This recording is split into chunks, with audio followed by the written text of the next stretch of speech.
How to use second person pronouns Nnochi in sentences in Igbo. You, yours, and your. Igbo, English. Number 1 sentence says, Onye ka ịbụ? Onye ka ịbụ? Meaning, who are you? Another one says, Onye nyere gị?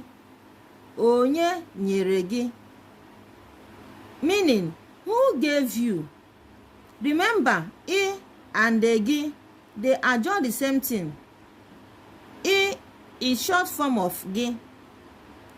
Nne gị nọ ebe a. Nne gị nọ ebe a. Meaning, your mother is here. Ọ bụ nke gị. Ọ bụ nke gị. Meaning, it is yours. Nke gị means